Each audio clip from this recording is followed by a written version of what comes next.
And we're back. Power Slap number 8. What a phenomenal event it was. The aftermath, all the fallout. We're going to be doing a stock report. Whose stock has risen? Whose stock has fallen? Post Power Slap number 8.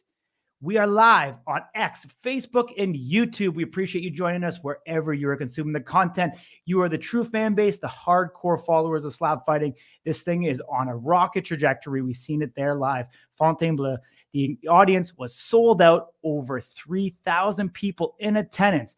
Ding, that energy, my man. I'm still feeling it here, and it's fueling me today. What a wild atmosphere it was overall. Do you agree? Yeah, man, it was an incredible event. I posted some behind the scenes stuff of the line, and again, we talked about the fans that were out there looking for tickets at the very last minute when the event was getting ready to start. The event actually started with fans still in line trying to get in the venue. It was packed. Fans were excited. The energy was electric. It couldn't have gone any better than what I expected. 100%. I mean, let's start right off the very top. Vegas isn't as stupid as we think they are. The fighters that they made a favorite, for the most part, turned out to be the favorites in the end. Obviously, they know something. They're putting their time, energy, and effort directly into getting those lines and setting them accordingly. I mean, there was a couple surprises in the card, and I think it starts right off the top. Dwayne Crespo being the dog in that match, going up against Dane Viernes right off the hop. Dwayne pulls out a very technical decision victory to be able to start off. We also seen Paige Van Zandt was a slight underdog.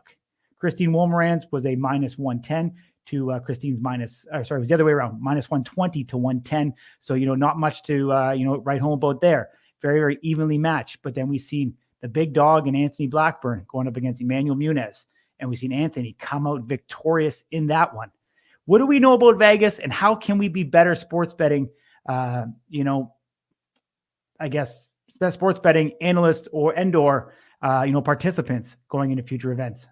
Yeah, man. I mean, listen, these guys are in the businesses that they're in for a distinct reason. Like you said, they had the Crazy Hawaiian as a big favorite. Mm-hmm. Obviously, we know now, they were absolutely right. But they also had Austin Turpin as a big favorite, and we had Vern Cathy come in there with as dominant a performance as you can have. So I think in a lot of cases, especially when you talk about these fighters who are debuting, you just never know what's really going to happen. And, so I would just say that, we'll stay here. We'll be here. We'll continue to analyze. We'll continue to look at why these things happen, what the outcomes are, and figure out. But I think it's safe to say now, you really have a difficult time. Now you got Dumpling and Crazy seemingly being, meeting up at some point down the road. I don't know who the favorite in that fight is going to be, but I think it's anybody's best guess. 100%. I mean, we'll talk about future matchups that we think later on in this show. So definitely stay tuned to get into that, because there's a lot of exciting storylines that have unfolded here after Power Slap number 8. One of the interesting things that we've still been getting a lot of comments on, and even on Fight Night, a lot of people want to know about the non-tape fights. How did they go? Obviously, we're not talking about that right now because we aren't able to talk about those things. But what we do know is that Brandon Bordeaux and Brandon Rhodes, the results of that have been released. The sports books have closed on it, and Brandon Bordeaux being victorious. The other two matches, however, Jewel Scott versus Zach Zane, as well as Logan Greenhall versus Cooper Housley. Those bets are still open on both DraftKings and Rubets. They have not closed and or settled. So anybody who has open parlays with either of those matches in it are still open at this present time. I've tried to reach out to Rubets and DraftKings to try to get clarification on it. And what seems to be happening is that if these are not, disclosed or finished, or the results not published by this Friday, they're going to void those bets. So if you have a parlay and that is still open, what I believe is going to happen is that particular line will get taken off, and it'll be the remainder of them left on it. If it was a single bet, then it'll be void. You will get a refund for your bet itself, is seemingly what I'm being told as it relates to those two particular fights. We haven't heard anything from either of the two fighters, and or nothing's been published from Power Slap. So at this point, at least from a betting perspective, those are still open bets that haven't been settled, and that is on Tuesday after the event on Friday. I know it was a long weekend up here in Canada, and so I know they're probably working hard to try to settle those and figure out what's going to happen there. But, kind of an unfortunate circumstance for anybody who has cash tied up in that, who wants to get access to it. Unfortunately, hopefully we'll get clarification no later than Friday. So, dang, I mean, just how it goes sometimes. Very interesting that those fights were even allowed for betting. We didn't see it both at Circa as well as Station Casino. Those bets weren't on. It was only the main 8 cards, but some of these online sites who are, who are either doing business within the United States or internationally were able to have access to these undercard fights and posted them up. So just, kind of a little update of where it is in regards to that. But let's talk about it. We talked about it lots. There's, 2 matches on this card in the same weight division. And we've said before that whoever goes up and performs more admirably will get that title shot. The middleweight, we've talked about it time and time again. Brandon Bordeaux, Brandon Rhodes, Isaiah Quiones, Wesley Drain. Let's talk about these performances, Ding. Yeah, I mean, listen, I think we don't know a ton about the Brandon Bordeaux fight. We know that he claims he won. As you mentioned, the sports books paid that out as a win for him. We also know that he's got a pretty nasty black eye, and he posted recently that he's got 5 fractures in his orbital bone. So obviously we know he was hit with some sort of superhuman power.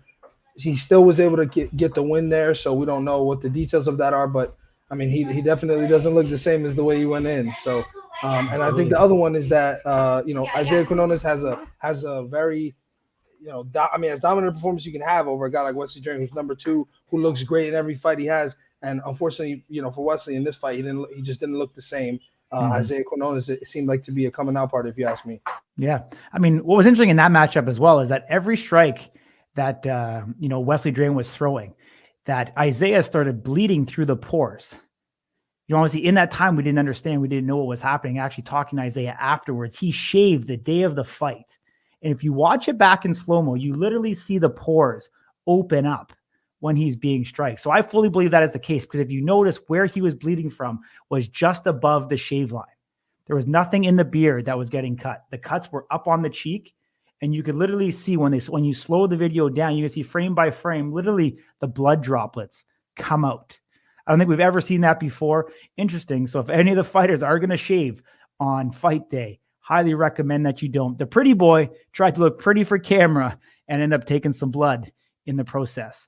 But as you said, Wesley Drain, from that initial strike he received from Isaiah Quiones, you could definitely tell that he was visibly, awakened or shook, depending however you want to look at it, by the power that Isaiah Quiones brought in that particular match. You could tell that he, didn't like getting hit the way that he did. And obviously the accumulation of damage proved to be too much over the entire match and the outcome of it.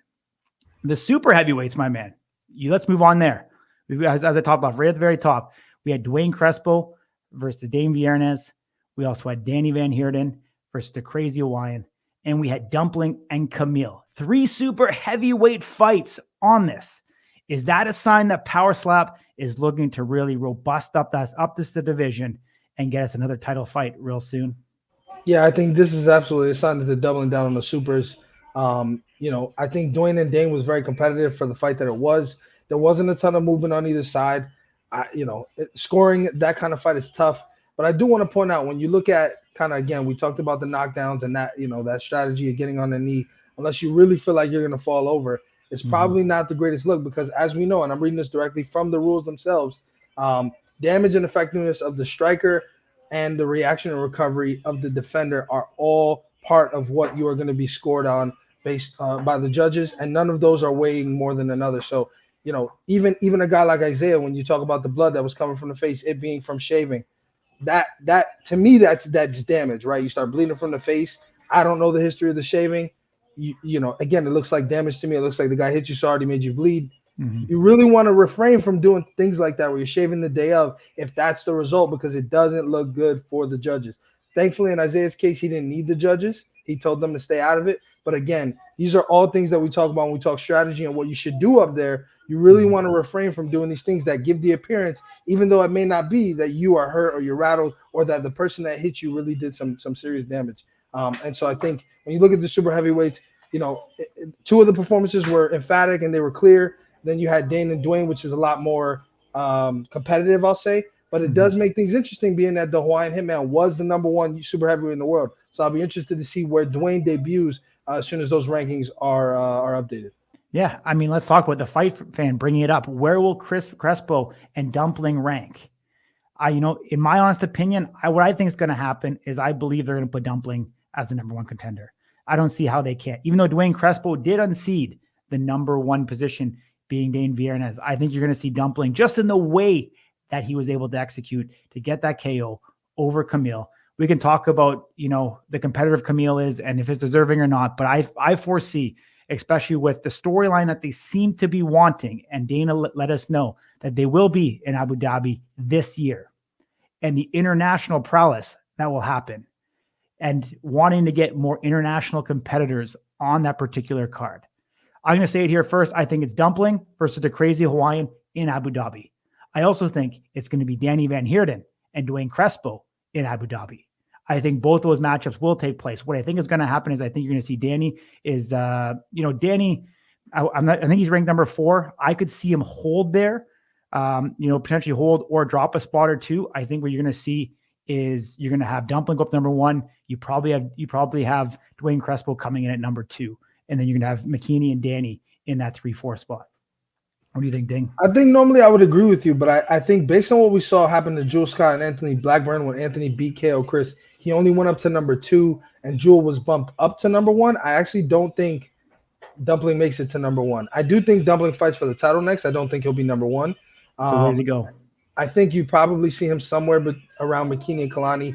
Maybe you bump him to 3 and let that's tough. I don't know. I mean, I don't know. You want to put Kalani back at number 1. It's tough to say because Dumpling had a great performance, but he beat number 9.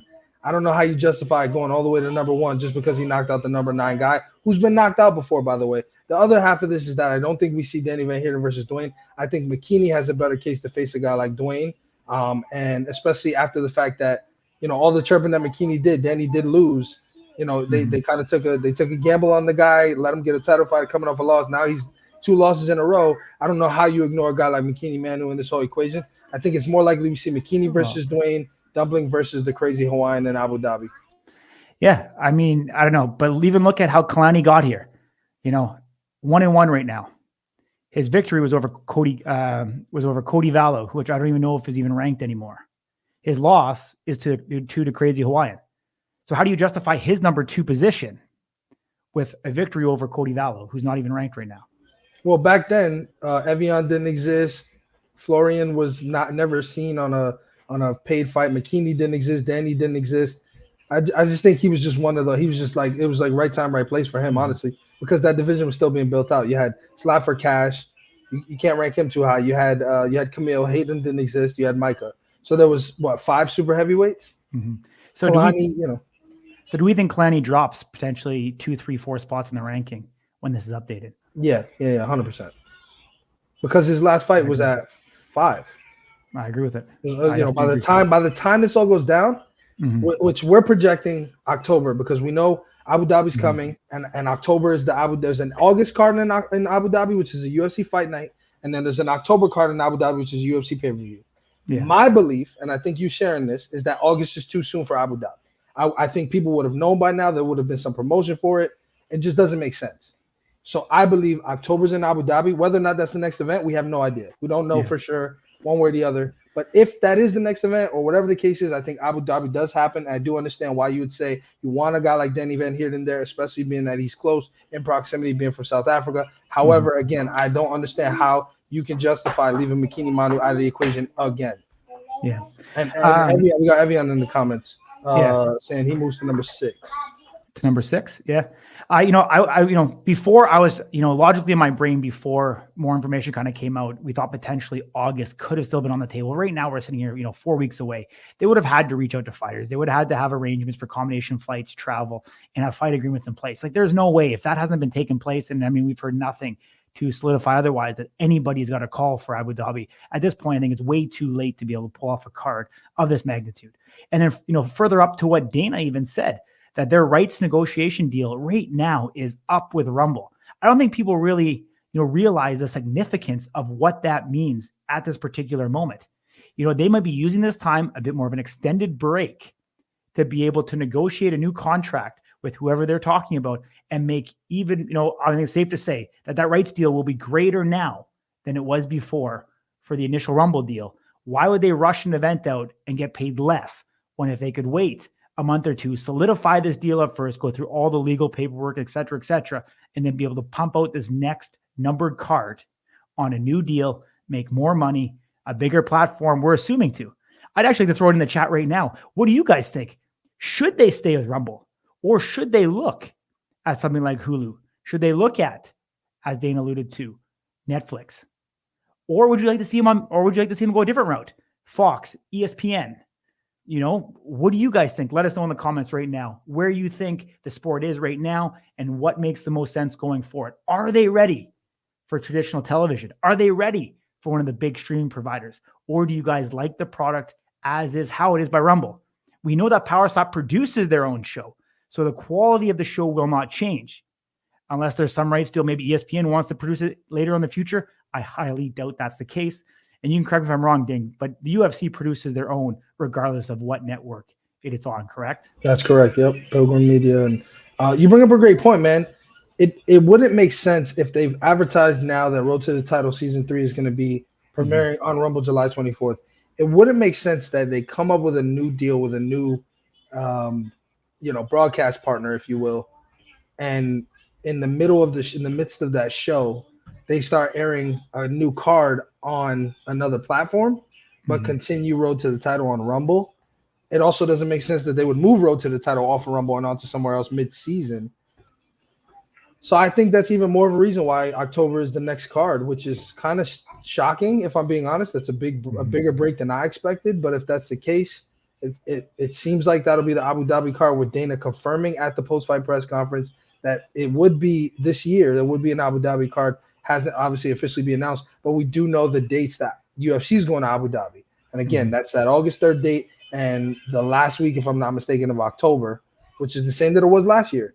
And last year they did PowerSlap 5 the week after a Saturday event in Abu Dhabi. So there's a lot of variables here, but I think all things point to October being the next event. Yeah, I mean, you know what? This is exactly what I want to see. I mean, the chat is going wild. We are seeing a plethora. I think this one is unique. Hulu or Kick? Kick is an interesting one. We know that the influencers that are going on there are striking tremendous deals right now. I mean, I've heard numbers for the big Kick guys like streaming in, $5,000 a month for these guys to stream shows. I don't know what Aiden Ross makes, but I'm sure it's even more. I believe he has a partnership stake in Kick, but it would be interesting to see if something like that came into the fold. I think Rumble, as Dana's alluded to multiple times, is great for the sport where it was. The evolution. People talk about Netflix, ESPN, that are going to require you to then subscribe to those particular outlets and channels. Would you pay, if you currently don't already, to Netflix to watch PowerSlap? Because now there will be a fee associated with the Rumble model. Right now, obviously, everything is free, which I think is unique. If we go to a Netflix model, then do we lose the ability to have instant real-time chat?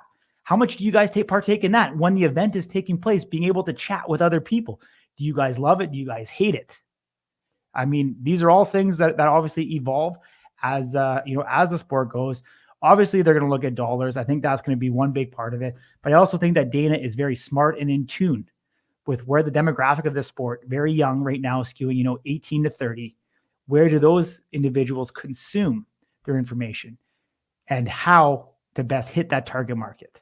So I think keeping that in mind, I think is going to be critically important to be able to see the longevity of where the sport grows. If you want to ask my opinion personally, I don't think you can charge for this yet. I think you're going to have a hard time charging for PowerSlap with where it's at right now, because we still do have a large segment of the following. And I'm just going to talk numbers right off the hop. If you look at, and Ding, maybe while I'm talking, you can pull up a Rumble, how many people have viewed PowerSlap number 8? 1.75. 1.75? Yep. So let's just take, for example, I don't know, I'll underestimate it. 100 million views in promo equals 1.75 million people that watched it. So we're talking roughly, let's just say 2%. And that's going to be on the high because it's more than 100 million and, the 1.7. You got 1 or 2% of the people that watch it consume the actual event itself in some capacity. So the drop off there is massive. If you now add a pay layer to it, I don't think you're going to get those casual fans. I think that's going to drop probably substantially down of whether it's on an ESPN where you need to subscribe to either their website directly or subscribe to traditional television, and/or if you go to Netflix and have to purchase. Right now, I mean, especially if they're taking a break for 3 months, are you going to subscribe to Netflix and you're going to subscribe to it for 1 month when the event is and then unsubscribe for 2 months?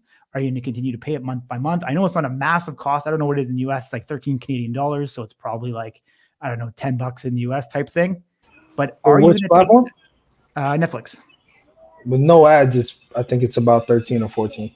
Okay. So, are you going to take that extra step to actually sign up, put your credit card in to then be able to watch the product? So I don't know. I think it's worth noting, seeing where it goes, the evolution in it. And so we'll see what happens in the end. But I hope in whatever capacity it does, I hope that there's still an opportunity for free content. And I hope there's an opportunity for fan engagement through the chat to be able to go back and forth. I think that's a key point in this entire thing. Sorry, I'm just counting the weeks. If we were to say July 24th, 1, 2, 3, 4, 5, 6, where does the title go? 7, 8, 9, 10, 11. 12 gets us to October 16th, which is the week before the Abu Dhabi card. So I'm going to say 12 weeks. Yeah. I think that makes a lot of sense. That's what we've seen last time was 12 weeks. I think it meshes up perfect.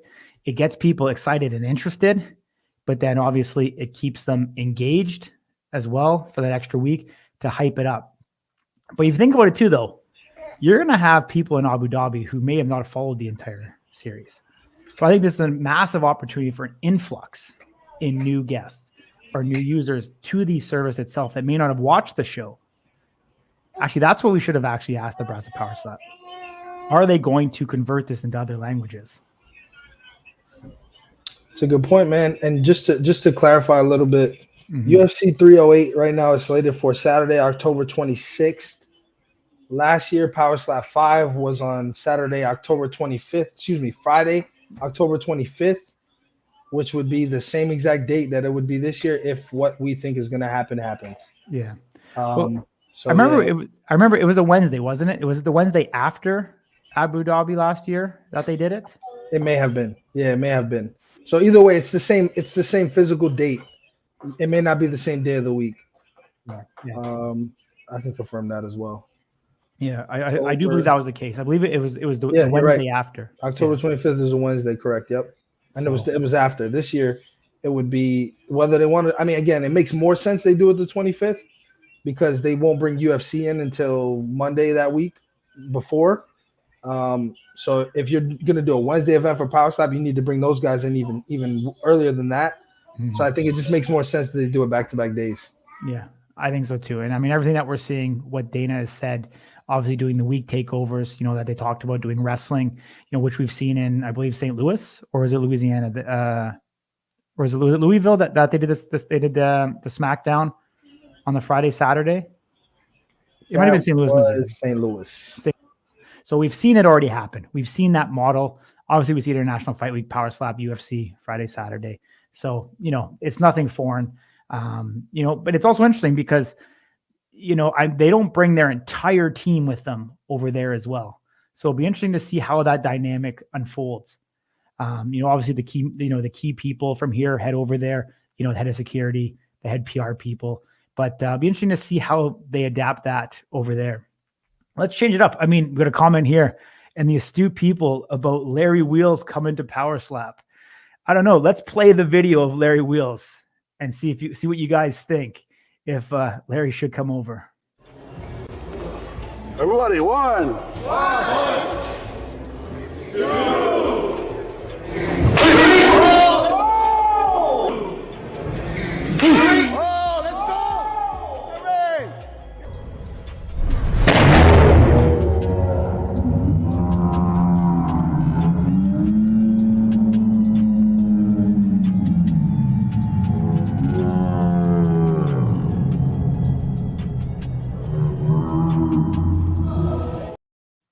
Man, would you let the crazy Hawaiian slap you like that, even for views, Ding?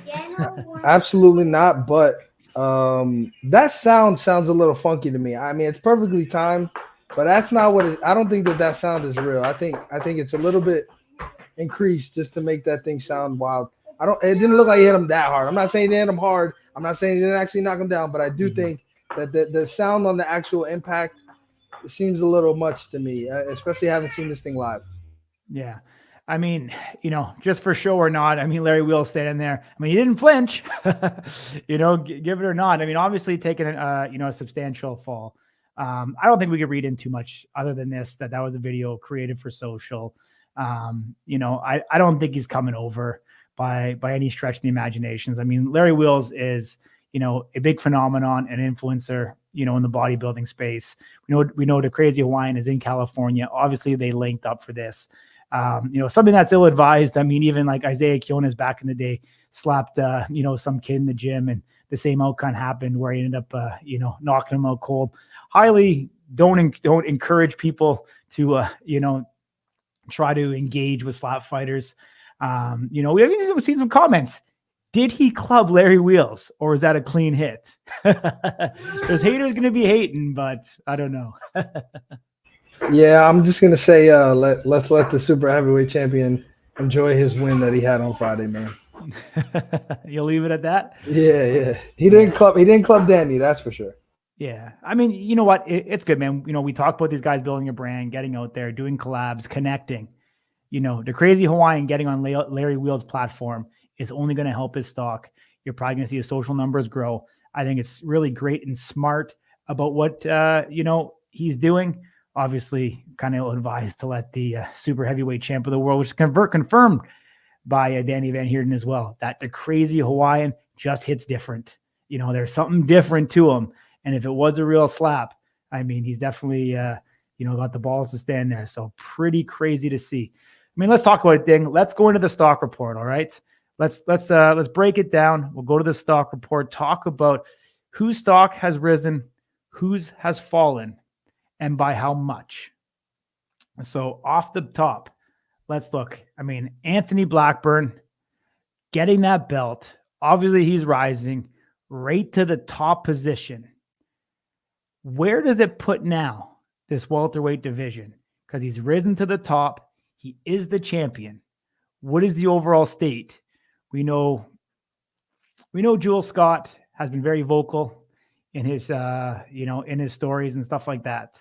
We see Jules Scott there still at the top of the rank. We see him visibly distraught about Power Slap. Has he said anything in his stories, do you think, that is irreversible damage that he can't come back from? I think it's all business, man. We've seen people say some wild stuff in all organizations, in every kind of segment of sports, and I mean, I just think he was speaking on emotion, and I think that the team over at Power Slap will get that. I normally what ends up happening is the champion goes to number one by default. And again, I think I've said this publicly before. I think I said this on our recap show at UFCX.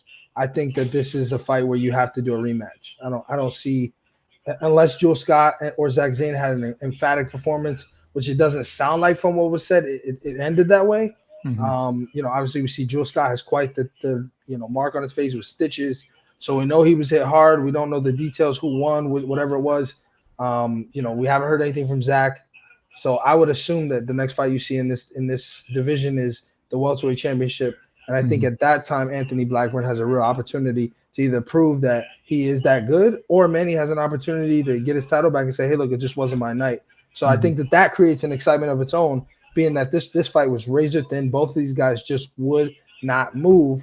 One thing I want to note is that because Manny has so much hair, and again, this is me being a stickler on strategy and the rules, because Manny has so much hair and the way that it all flies and, when he gets hit, I almost wonder if that looks to the judges like a bigger, I don't want to say reaction because it's not really his fault, but a bigger, movement or a bigger impact than it really is, because he has all that hair and it kind of flies, and all the still shots you see, right, from people who are taking photos live, it shows Manny's hair like all in a bunch going on one side.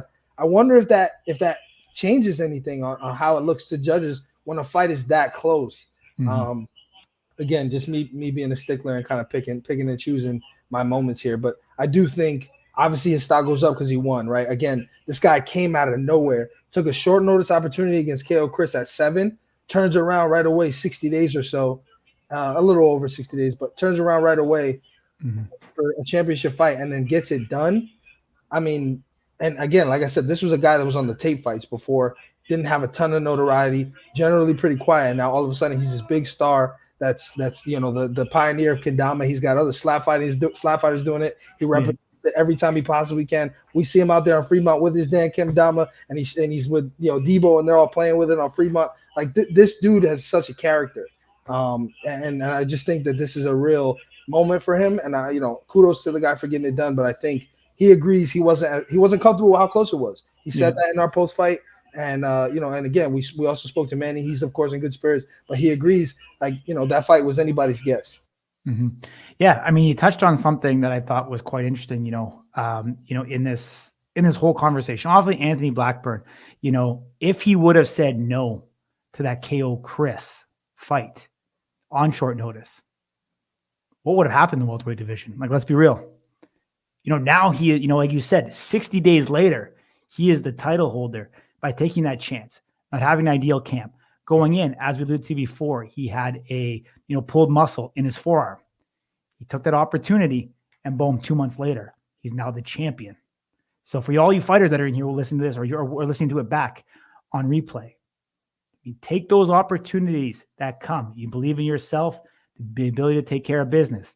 Anthony Blackburn was rewarded for it, as we've seen, because I believe he was ranked number 4. No, it's number 2. He's number 2. So he actually pole vaulted Jewel Scott from that last performance to get that title shot. So very impressive to see. Let's go. Danny Van Heerden, the loser of the super heavyweight matchup. We've got Danny coming in, obviously playing up in the ranks. Where does his stock go, Ding? How far does he drop? He was number 4 as it was. So, I really don't think he goes far at all. It really depends on where the Dumpling debuts, but I think he's probably down 1 rank max. You think 1? That's it? Yeah. Yeah, because you got to look at who's lower than him, right? What kind of performances have those guys had, and have they fought him before? And if they haven't, I don't know that you justify putting them below those guys. It really depends on who they fought. But when you look at that lower half of the division, it's not very active people. Yeah, I think you're going to see him drop 2 positions, because I think you're going to see Dumpling and you're going to see Dwayne Crespo get pushed up, is my particular thing. So I think he settles at number 6. Not like I say, because I think the performance and the outcome of what they did is going to pole vault him above where Danny is. So he may not drop in his ranking, but these new entries into the division are going to surpass it. So that's what I think is going to happen on that one. I do think he has to drop below Evian. I do believe that, because of Evian's win over Dane. And Dane is not going to go that far because he was number 1. But Dwayne needs to go. It's complicated, man, because you got Dwayne who beat number 1, but Dumpling who beat number 9 in emphatic fashion. I'm actually, now that we're talking about it, I'm really excited to see how this all plays out, because it's an interesting one, man. Like I said, you got guys who are less active. Evian's beat number 1 already. Sure, not by any clear way, if you will, or anything dominant or anything like that, and he stayed at number 1, so it shows you kind of where they rank DQs. Danny's been below McKinney but got the shot anyway, so it's very interesting, man. This will be a fun one. So where are you thinking Dumpling ends up? I would say Dumpling probably goes to number 3, and either McKinney or Kalani go to number. I don't think Kalani goes to number 1. McKinney's more likely to go to number 1. And I think Kalani probably stays put because of where he's been at this whole time. So you probably see Dumpling at number 3. It depends if you put Dwayne against him. Again, this is a weird one because Dwayne beat Dane, but not by any spectacular means. Dumpling gets a big win, but it's against all the way number 9. How do you skyrocket him to the top? He's only had 1 fight, and this 1 fight is against a guy at the bottom of the division, so you put him at the top. I just don't see it happening, but we've seen weirder stuff. Yeah. I think you're going to see him at number 1. Justified or not, obviously, as you alluded to, I think you're going to see him at number 1. I actually don't think it really matters, to be quite honest with you, because I think Dumpling gets that next shot regardless. whether he's Yeah, one, we talked 2, about it 3, again. 4. Danny's So, number 4, and he just got a shot. So 100%. where he's at is not really so important. Dane's holding Yeah. down the spot, even though he lost his last fight. Yeah. Now he's lost 2 in a row, technically. So where does it leave McKinney Manu? I know this is going off in left field, but McKinney Manu, what's next for him, and how does he play into this whole match post Power Slap 8 with those 3 matches on the board? Dwayne versus McKinney. Dwayne versus McKinney? 100%. That's what you do. Dwayne versus McKinney. Let McKinney. And I only say that because there's a guy that exists named Dumpling. That's it. If it wasn't for what Dumpling did because you got to remember, this isn't the UFC. I know we always tend to try to compare it, but this is a new sport. So on one side, you have to worry about skill, you have to worry about showmanship, you have to worry about entertainment. But on the other side, you also have to worry about marketability, and you have to worry about what people want to see, being that this is so niche as it is. After a performance like that from a guy like Dumpling, how do you not want to see any? I mean, how does anybody want to see anything else unless your name is McKinney Manu? Of course, you want to see yourself in the title fight. But again, I've said this before on record. I think these guys have to invest in their own longevity, and the more opportunities you have to show what you're capable of, it makes that big moment that you have to be a champion even larger. Once you're the champion, it's like everybody's got the target on you. Those fights aren't necessarily as fun because it's like every person is the next guy. It's the next person. Everybody said Danny was going to put Crazy Hawaiian down. It didn't happen, right? So all the pressure's on the champion, and there's not a ton of pressure on the challenger. So I think these guys should spend more time being the challenger and not try to rush 2-3 fights and then get a championship fight. Spend time beating the contenders in your division so that there's a clear answer. And once you get that championship fight, you have 8 fights worth of fans versus what it is now, where you got 2 or 3. Totally. Yeah, I mean, I couldn't agree with you more on that particular segment. I mean, it's gonna be interesting. We're gonna see where the timing of that. Do you bring Dwayne Crespo, McKinney Manu? If that is the case, do you bring them overseas to Abu Dhabi? I mean, I know because the other 2 guys that we talked about are international, a lot closer.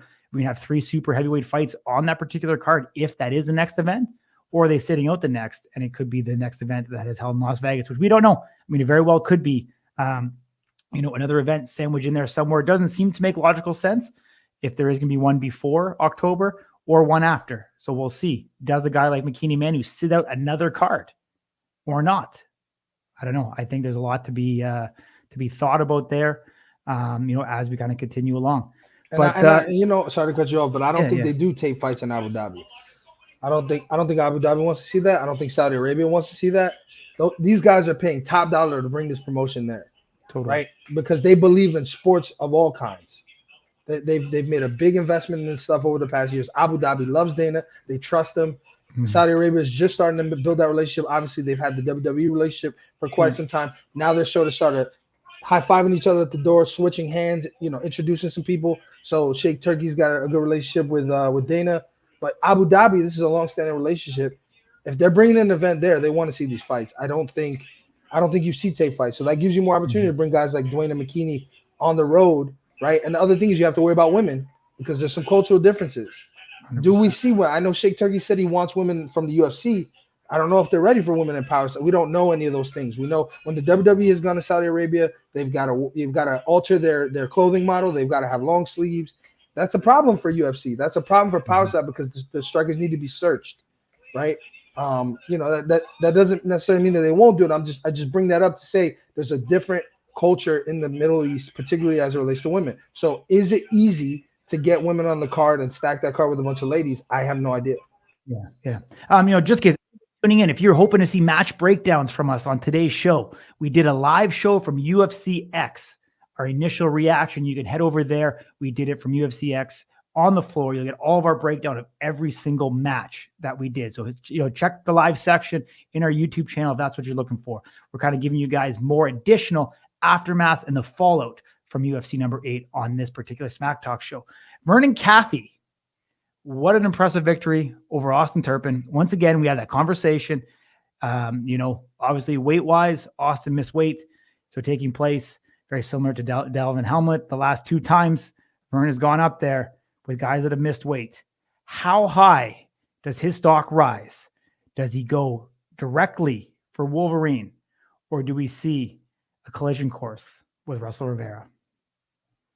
Nah, I think you give Vern. I think you give Vern to Wolverine. I think Vern goes to number one. Whether or not I think they probably just swap places. Turpin goes to 3. I don't know if we ever see Turpin at 205. I know, behind the scenes, like I said, we spoke to him during fight week. He seemed in great spirits. He seemed ready. He seemed to be, all things pointed to him making weight. Obviously, we see what happens on Friday, Thursday. He ends up not making weight. He comes in 10 pounds heavy. I don't know, man. I don't know. I don't know that Power Slap wants those kind of problems right now. We don't see a ton of weight misses in Power Slap. We haven't seen a ton of weight misses, and of the very few that there have been, 2 of them are Austin Turpin, right?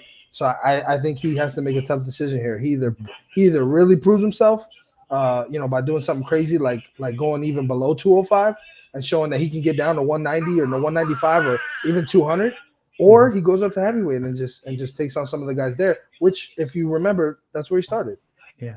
I mean, I think I agree. I think Vern Cathy has done enough with the resume that he's put into place, 3 victories in a row, coming back here, taking care of Austin Turpin. I think it makes perfect sense. I think it's here, and I think it's now. I think it makes actually a great sense for Abu Dhabi as well, because I think Wolverine being one of the iconic figures that have come into the sport from Power Star number 1. And I mean, let's talk about it. Vern Cathy was the talk of Road to the Title Season 1. And if they're going to pair this around Road to the Title Season 3 finale in Abu Dhabi, and they're going to market it that way, in the history and the lineage. Remember, Vern Cathy, Strike on Amir Nuruddin, who I know is here in the comments, was one of the biggest talking features of that entire event overall. So I think it's perfect place, perfect time. Vern is deserving of that title shot. And I think it's going to be great to see. Well-deserved for him with where he's at. Some could argue Russell Rivera might be more marketable than Vern. But I think in this particular situation, it's not going to matter, because I think the resume that has been put in place for Vern Cathy, what he's done recently, because I think a lot of times too, there's some recency bias that comes into it. What have you done for me lately often plays into it. And we've seen Vern Cathy be that actual guy, be that company guy. I think he does get paid off, for his performances. And it seems to be pretty well the common sentiment within the chat right now overall. So that is a great one. Let's go to the opposite end of the spectrum. Austin Turpin gets the worst end of the stick in that particular one. We've seen him on quite the rise. We've seen him hold down that number 1 spot in the light heavyweight division. Now, where does it leave Austin? How far do we see him fall? Yeah, again, like I said, I don't even know if he stays in light heavyweight rankings. I mean, he hasn't fought at light heavyweight since Power Slap 5, October. Mm-hmm. Just hasn't made the weight. I don't even know if you can justify keeping him there. And I don't know that you can justify putting him in the heavyweight rankings right now either. But I think what makes most sense is probably he just swaps with Vern at number 3. You think he swaps with Vern number 3, puts in light heavy if you keep him there? Yeah. Yeah. I mean, right after that, there's quite a substantial drop off. It seems, you kind of have you got the champion Wolverine. Then it seems like you've got a level of Austin Turpin, Russell Rivera, Vern Cathy, kind of 1, 2, 3, and then you get Bleaksley down. And I'm not saying it's any slight to Bleaksley, Klingbeil, Hamlet, but there's a divide there between experience, records, performances, and even marketability in terms of name recognition. So I think you're right. I think he does drop down. I think he does drop down into that spot. So you and I are on the same page. I think I seen in a story, I looked, it's not on his IG right now, but I thought I seen Austin Turpin put something about a road to 185 on one of his social posts.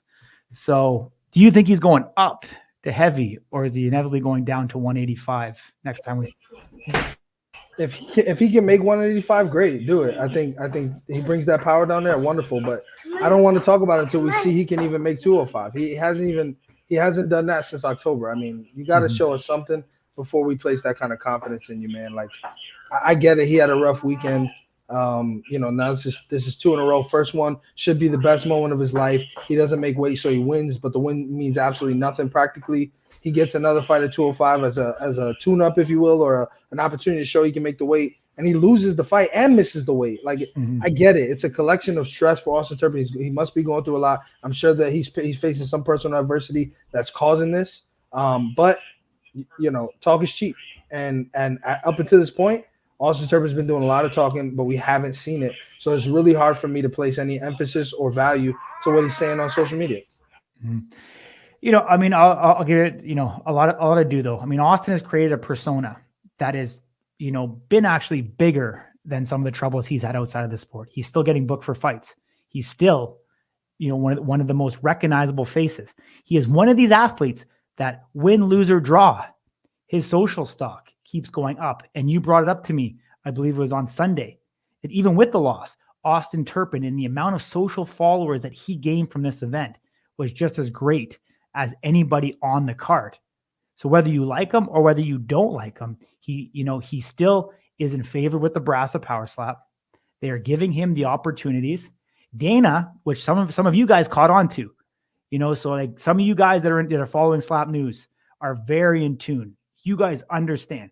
There was a lot of people that were infuriated that Dana didn't talk bad about Austin in the post-fight press conference. He kind of just shrugged it off. You've brought up before, being a fan of MMA, that weight misses happen. And Austin has created a persona around him that is showing that regardless of what happens in that particular situation, he's still getting, the opportunities. He's still getting the fights. We know that he lost part of his purse, which I believe you said was 30% of his purse is going to Vern Cathy. And they're just going to chalk it up and roll on because they know that what he brings to the table is entertainment. What he is bringing to the table is selling. Win, lose, or draw, he gets people to tune in. So I think it's incredibly important to take that into consideration. I think it's more likely he goes up to heavy than he goes down. And I think there's some phenomenal matchups there. Dorian Perez, I'd love to see up against Austin Turpin. Ryan Phillips, I'd love to see against Austin Turpin. And I mean, hell, I would love to see James Stonier against Austin Turpin. Like, come on, my man. 2 Florida boys. I know it's down the rank, but that would be exciting to see. You're shaking your head. Nah, I got a good one for Austin Turpin, man. Brian Ellis. You like Brian Ellis? Feed him to the guy that allegedly has the most power in heavyweight. And if he gets past him, you got my vote, dude. Mm-hmm. Keep to the stars, man. But we have to see, like, again, we've never seen Austin Turpin like this. We've never seen him like this. Mm-hmm. And I don't know if I said this publicly or if this was private, but it's ironic that Turpin gets knocked down, takes the knee or whatever you want to call it, gets up and then knees again, and that's it.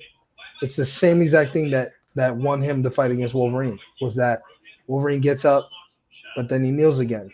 And, that's when the celebration starts. Obviously, in Vern's case, he did Austin Turpin's celebratory move to him. I was impressed that at his age he could do it. Honestly, I've always been a fan of Vern, but this is just coming out party, man. I think, very happy for the guy. And I think that the sky's the limit for him, here. He's got unmatched power. And, like we've seen over the last few fights, his chin it's just back. I don't know if he was cutting weight the wrong way before. Or I don't know what the cause was for him to have a couple of those moments where we were like, oh, he's got no chin. But I agree with what he said this week. The chin stuff's out the window now. He took shots from Austin Turpin, somebody who's put the champion down. You can talk about the weight, you can talk about whatever you want. The guy's powerful, and Vern has said publicly he's not even the heaviest hitter. Delvin Hamlet's the heaviest hitter. So I'm impressed. I'm thoroughly impressed with Vern. Yeah, I mean, Austin to his own right. You know what he's posting on social, getting a personal trainer. He's looking for a nutritionist. So this could be the big wake up call that he needs to get back on it. We think even if it's at heavyweight, might allow him to actually be much more calm, confident, collected, because we talked about before, when you have to do these drastic weight cuts, I don't care whether you say it publicly that you're good to go. If you know inside yourself that cut is going to be harsh, you're going to feel it both mentally and physically. If Austin doesn't have to worry about a weight cut at all, I think we could see him get, once again, back up there, get in the win column. And I think it would be a sense of relief for him. Because, I mean, right now, if he's going to heavyweight, he doesn't have to diet right now. Like, let's just talk about that, like that, for example. He can enjoy his life however that he is, and he doesn't have to worry about staying on that weight. And if it's just naturally who he is, maybe it makes more sense for him. Go up. Take that stress out of your life of having to be a 205 fighter. I think that makes the most sense. Go up, be a heavy, live your life, enjoy yourself. Don't worry about the depleting, the sauna, all of that. Get rid of all that stress out of your life during fight week and just focus on going up there and delivering an effective strike. So I think that's really, top and center as it relates to that. Dang, anything in the comments that we should be talking about? Anything we missed? I know we've got some of the best followers in the game, so I'm sure there's a ton of knowledge always in there. What's happening? Yeah, I'm getting roasted for saying Turpin versus Ellis. Are you? Well, we've seen Ellis, my man, down in Vegas. That's a big dude. There. That is a big dude. Yeah. By all stretches of the imagination, that is a big fella. So what part are you getting roasted on? Just that it's a bad matchup to start him with. I think, generally speaking, like you said, heavyweight to a deep division. There's a lot of fun fights up there. The only issue I have is something told Turpin to go down in the first place because he started there.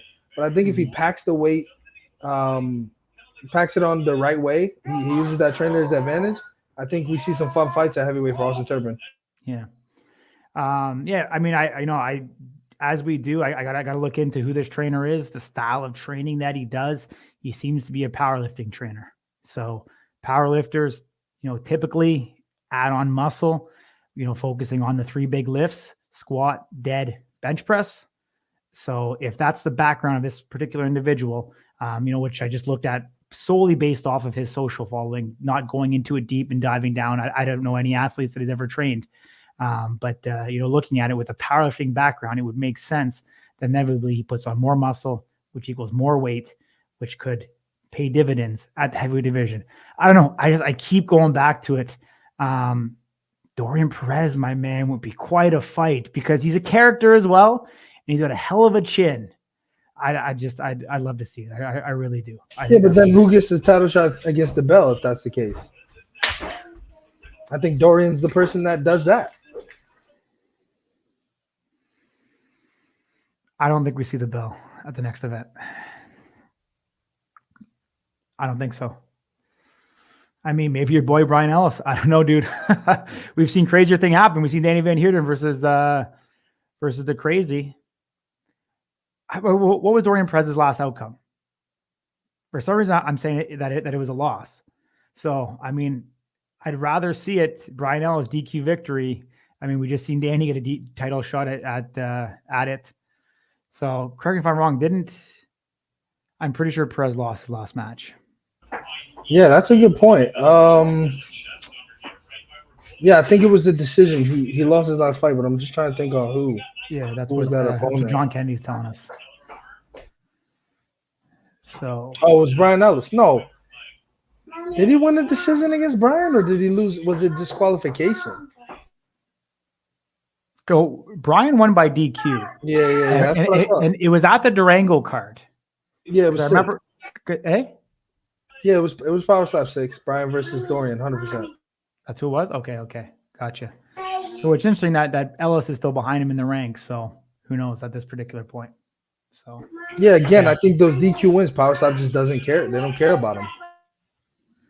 So you think they don't play into the factor? No, dude, this is not the first time we've seen a person win by DQ and then not go up the ranks. But why not then? What's there to discourage these fighters from doing it, other than now, for instance, losing the first strike and the purse money potentially associated with it? I think the discouraging part is letting somebody else strike first. I mean, think about it. If Austin Turpin keeps his coin toss win, that fight might play out differently because he gets the first 2 strikes, whereas Vern got the first strike and then the strike that put him down. So he gets the accumulation of damage first. Mm-hmm. So that fight changes. That coin toss changed everything. That sets precedent. That's like a Supreme Court ruling, if you ask me. That's interesting because you're 100% right. Austin Turpin had the initial strike, and now he won the coin toss. Loses weight, automatically goes to Vern. First time we've seen this. The first time that rule was put in place. And look what happens. Big upset. He was a big favorite.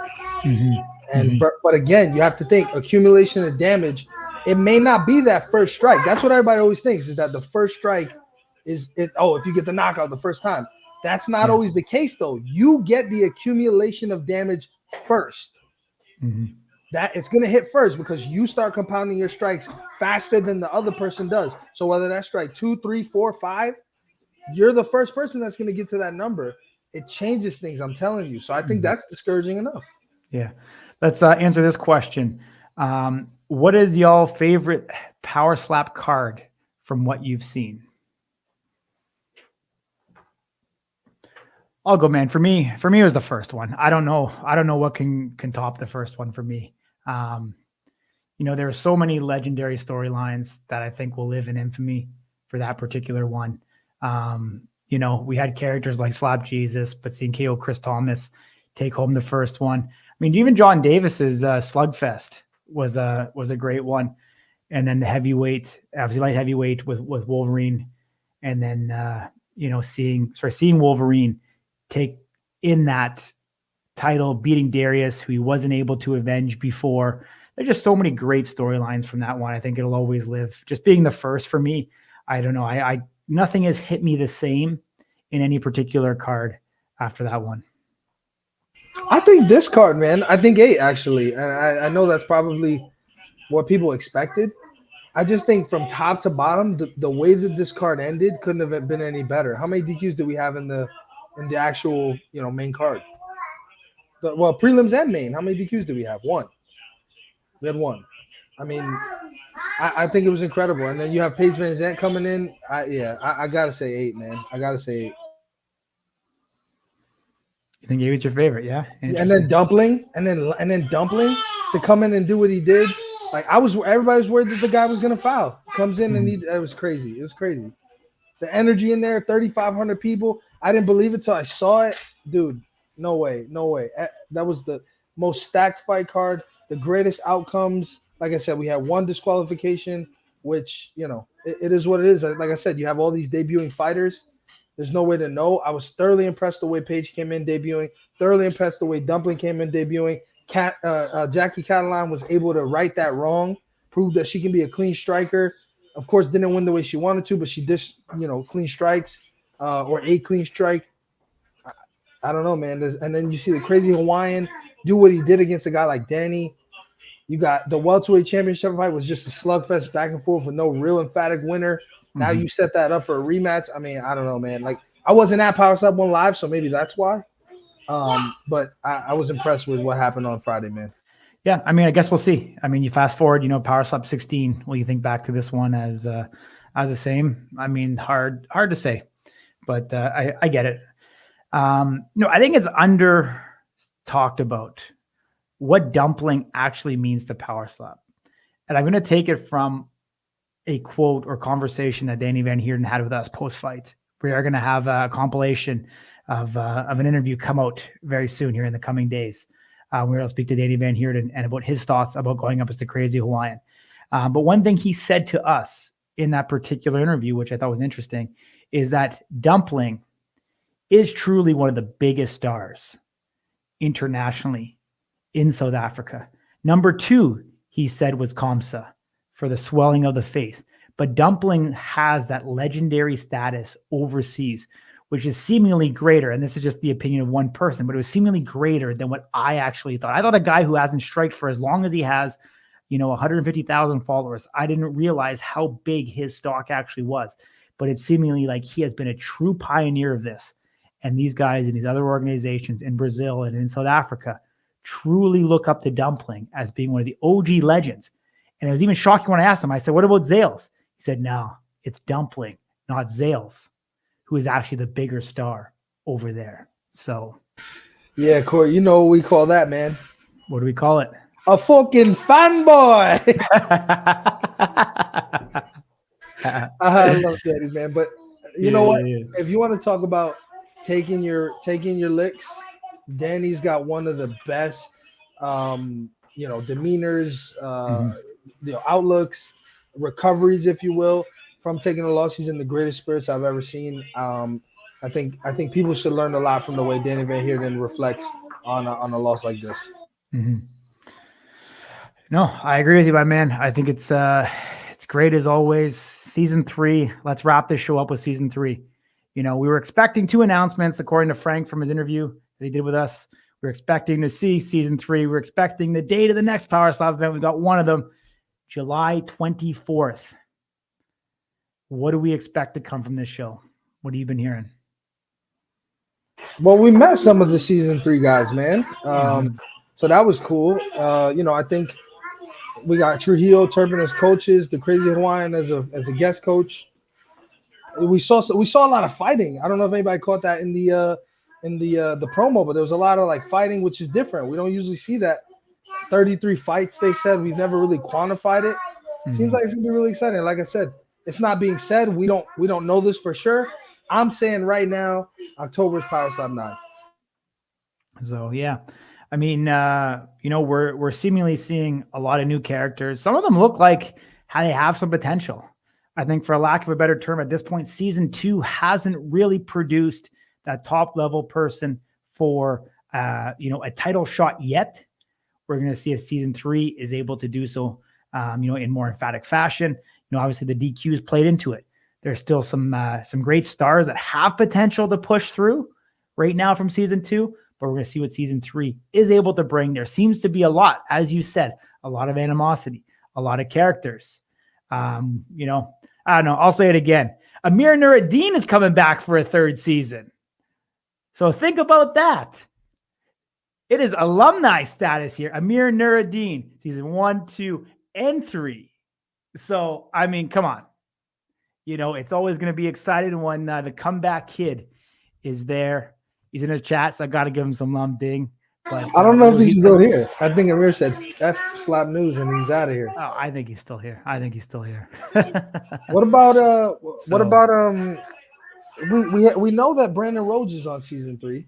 Yeah. So yeah, obviously we didn't get to see him compete, but we know that he's on season 3. So that'll be an interesting one, man. We're gonna find out soon enough. That means that there he is. Here he is. So good, my man. Yeah, we're gonna find out soon enough. You're gonna see from us in the coming weeks what we're planning to do in regards to this. I'm gonna tell you, that we're gonna be on the case. I think right now, and you guys tell me otherwise, I think regardless, I think this show stays on Tuesdays. And I think we come back on Wednesday. With an after show, a live after show with you guys. And, get your thoughts, get your feelings, get some fighters in on it, get real-time feedback as quickly as we can on this entire thing. Let me throw it out there for you guys. Would you guys rather do a watch-along? Would you rather us be live during the event, interacting with you guys as it takes place? Or would you rather watch the broadcast and then come talk to us retards later on after the event? We'll do a poll on our story on Instagram to get these numbers, to get this feedback. Let's make it happen. Yeah, let's see. I mean, we'll see. We're open to the people, whether you want us to do a watch along or you'd rather happen at the end. I mean, or what we could do too, actually could be interesting, is we could go IG live. I mean, I don't know. It just depends on people consume the actual show. Are they watching it on their phone or are they watching it on their television or on their computer? Maybe we go IG live for the watch along. I mean, then we change over to YouTube for the post show. I mean, I'm open to discussion. We want to be the leaders. We want to do the best. We'll definitely get in the think tank here in the next couple of weeks. We'll solidify everything that we're doing, but we'll take your advice. You guys that are tuning in, and we've got 21 of you guys now, an hour and 5 minutes in, still listening to us live. We appreciate all of you. Much love, much support. You guys are really why we do this. And, we're thankful for everybody that tunes in and supports us, that likes, follows, shares, views, comments. I mean, without you guys, we wouldn't be here. We even like the shit talkers, man. I love shit talkers. You guys are my favorite. Corey, I did want to ask you, do you have anything to update the chat about regarding Power Slap trading cards? Because if I remember correctly, we may have talked to a guy of some importance. Yeah, 100%. I mean, we talked to Josh Panko, the president of Leaf Trading Cards, after Power Slap. Incredible, great interview. It's going to be dropping this week. You definitely want to tune in. So if you're not subscribing, you don't have the notification bell, turn it on. I tell you, I am excited. I am a purist. I love all things trading cards. I mean, I got trading cards on my desk in real time. I know I've showed you guys before, and I'm not going to leave my buddy out, the original. We got Mr. Vern White here as well. But definitely trading card aficionado here. Incredibly excited to hear what is going to come. We've got some incredible tidbits and information about it. What the actual set it's going to be. What are the inserts going to be? What's the numbering going to be like? You're going to have to tune into that interview to be able to find out. And the price point, the most important thing. Exactly. The price point, he lets us know in that interview where it's going to be, the distribution, how you're going to get it, and the future and how this product is going to evolve. And so we do know a lot was discussed during that interview. You're going to want to head over there because I think it was one of the best interviews we got of the entire week that gives you guys truly a look into the excitement of what is coming. And what I will say is that Josh kind of said it was coming sooner than what was originally said by CJ in marketing. So just maybe we will get it earlier. So I'm pretty excited about the whole thing, Ding. Yeah, man, me too. I'll have 1 million of the cards. So if you guys need them, I'll have them. Absolutely. All right, guys, appreciate you as always, whether you're tuning in on Facebook, X, or YouTube. Much love. If you can share this with anybody who you think will get value, who would love to hear from us, we really appreciate it. Take care. Until next time, we're going to get back to work and keep on grinding.